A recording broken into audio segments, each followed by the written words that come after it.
सभी कर्म सकाम करावे, सभी कर्म सकाम करावे, सेवा पूजा भी जो लावे। लोक सेवा की मन नहीं आवे, मान सम्मान काहे तू रखावे, लोभ भाव हृदय प्रकटावे, निषेध कर्म संग करावे। दूसरों की सेवा करेगा तो मान सम्मान के चक्कर से कि मैं अगर सेवा करूंगा तो मुझे सम्मान मिलेगा, अगर मैं 50 कुत्तों की सेवा करूंगा तो फिर 15 अगस्त पर मुझे कलेक्टर सम्मानित करेगा, ये भाई साहब विश्व के सबसे अच्छे कुत्ता प्रेमी हैं। ऐसे सर्टिफिकेट के चक्कर में, प्रमाण पत्र के चक्कर में मुझे पद्मश्री मिल जाएगा, मुझे भारत रत्न मिल जाएगा, ऐसे किसी चाहत में, मान सम्मान की चाहत में वो सेवा तो करता है, असली उद्देश्य उसके पीछे ये रहता है।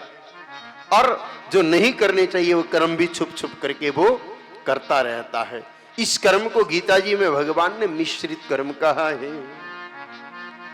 मिश्रित कर्म जो जीव कराए, स्वर्ग नरक दोनों नहीं पाए। क्योंकि टकराएगा ना मामला, कुछ अच्छे काम भी है वो उसको नरक नहीं जाने देंगे, कुछ बुरे काम है वो उसको स्वर्ग नहीं जाने देंगे, तो स्वर्ग और नरक के बीच में रस्साकसी चलेगी। अगर आप में किसी ने अंतरिक्ष विज्ञान के बारे में पढ़ा है तो एक ग्रेविटी पॉइंट होता है। ये जो रॉकेट उड़ते हैं ना अंतरिक्ष में जाने वाले, चंद्रमा पर जाने वाले, तो एक ऐसा पॉइंट होता है जहां इधर तो धरती खींचती है, उधर चंद्रमा खींचता है। दोनों की खींचतान में अगर वो सही ताकत रही तो निकल जाता है, पार कर जाता है, और नहीं निकला तो वो वहीं चक्कर काटता रहता है, कुछ नहीं हो सकता। फिर ऐसे ही पुण्य खींचेंगे ऊपर उसको और पाप खींचेंगे नीचे। ऐसी स्थिति में न वो स्वर्ग को जाएगा न नरक को जाएगा, और वो बीच में ही पितृलोक में पितृ बन करके निवास करेगा।